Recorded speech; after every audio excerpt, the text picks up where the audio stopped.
Our prophet Noble Durali, he said that obedience to law.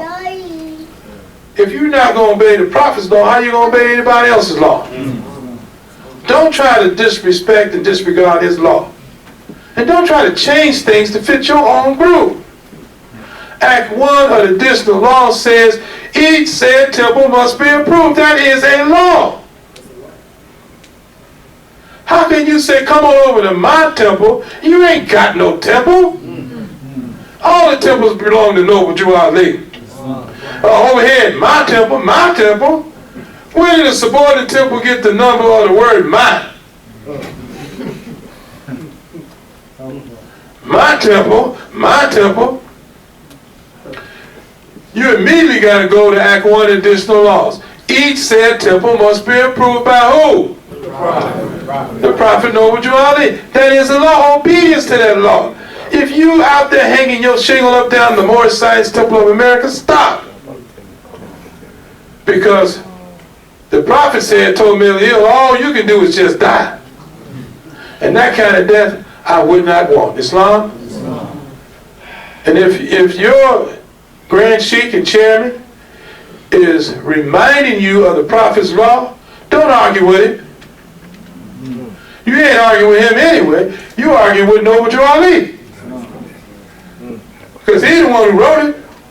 And let me share something else with you. And I ain't going to keep you too much longer. Everything the prophet wrote is divine. It's like Allah speaking to us. That's right. No, really, accept that. What the prophet wrote in the face of our enemies is our sword and our shield. That's right. You don't need to have a smart person. Say, I know everything, I know the law, let me whip you, let me spank you with the law. Let's debate. Ain't no debate when it comes to the prophet. You just tell him what he said. That knock everything down. Ain't no need to have any kind of special tape going on. Well, let me tell you how I feel about it. Just tell him what the prophet said. That's right. That's all you need. You don't need to prove nothing to nobody. Nobody. All you need to do is to prove to the prophet that you his faithful follower, and you're going to use his words. Because he is that mouthpiece for Allah Almighty right now in this day and time. Use him. That's what he wants you to do. And find victory. You ain't going to find no victory with these lawbreakers by trying to show how much you know. That's right. You know nothing when the prophet knows everything. Tell him what the prophet said. What he said. And you tell him what the prophet said. That's right. That brother told me when I was up there on number 9, he says, Brother Branswell Bay, did I hear you? And he was blind. He couldn't see with his eyes. Did I hear you tell that girl whatever? And you know the prophet didn't say whatever?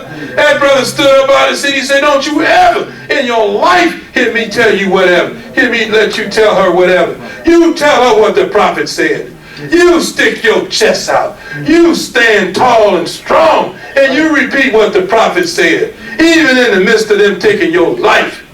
The prophet said, if they take your life doing what I told you to do, I'll give it back to you. You know that kind of confrontation with the prophet make you fearless.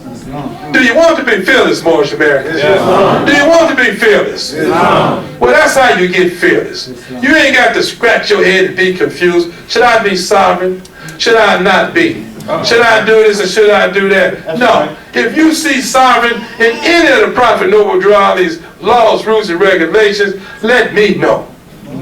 I'll join you. You know why? You ain't going to see it. That's right. You ain't see it mentioned in terms of the Quran to our office. But we're not sovereign. We are a religious corporation. And all this confusion, you're violating what act?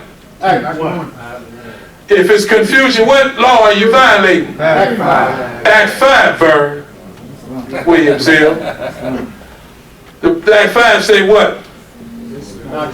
Any confusion. See? That's the prophet's law. That's what I'm trying to share with you. You demonstrating confusion, man. Well, I'm the Supreme Grand Sheikh. How did you get to be the Supreme Grand Sheikh? I anointed myself. Oh, Brother Braswell Bay has been removed. According to who? Oh, now let me just get this right. The whole council's been removed. By who and for what? I don't know. They just removed. What law did they violate? I don't know, they just been removed. Can you give us all the laws they violated, whatever they are?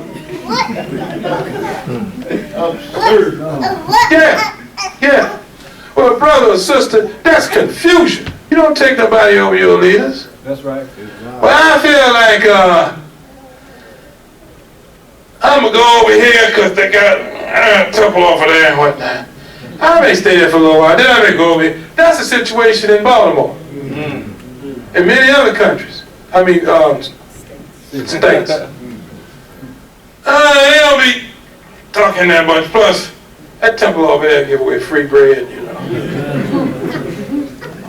I'm going to tell y'all more from around the country. You got to keep bringing them in more. Keep bringing them in. Get on cable TV. Start talking about Moorish science and where you at. Keep bringing them in. Because the devil is busy. Islam. And then you catch people say, well, I'm confused. They say they ain't the Moorish science temple of America. Well, ask them to prove it. Because since each said temple is approved by the prophet, they ought to have some kind of documentation that says it. Like a charter, a warrant of authority, that's signed by someone that's in the line of the succession. From Miliel down to this human body here.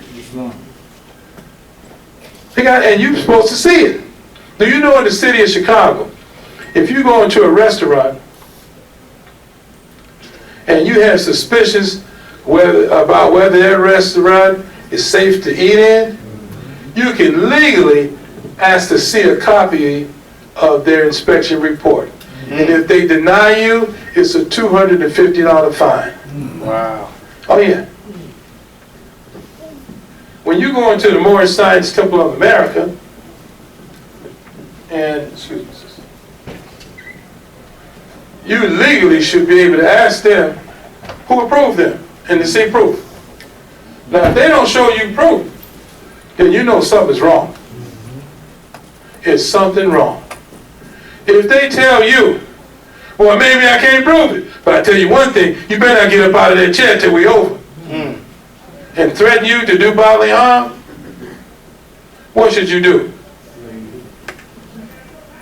And if they do bodily harm to you, what should you do? What if they prevent you from leaving? That's kidnapping. We're alone. 911. 911. Get me out of here. I've talked to these people with reason that I want to leave. They're holding me against my will. Because if it was a real brother or sister, they wouldn't do it. Yeah. And don't let them say, oh, you're getting Rome involved. What is Rome anyway?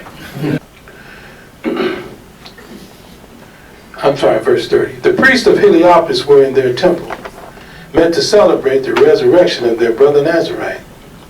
They knew that he had risen from the dead. The Nazarite appeared and stood upon a sacred pedestal on which no man had ever stood. For us, this sacred pedestal for us is the pedestal of love that our prophet Noble stood upon. He is the manifest of love. He is. 200, maybe 300 years from now, you'll hear Prophet Noble Ali's name mentioned like you hear Jesus now. Because it was 326 years after he was murdered that Christianity was formed. But all during that time, you could hear in the rafters, in the fleeting winds, you could hear when the sun rose and when it set, Jesus, Jesus.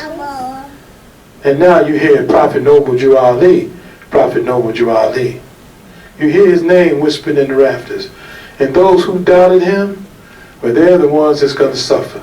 That's right. We can never doubt him, or the fact that he has the power in the words of our Lord Almighty. And he's so subtle with it.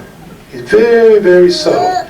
That years from now, as your names are mentioned in history books of America and across the world,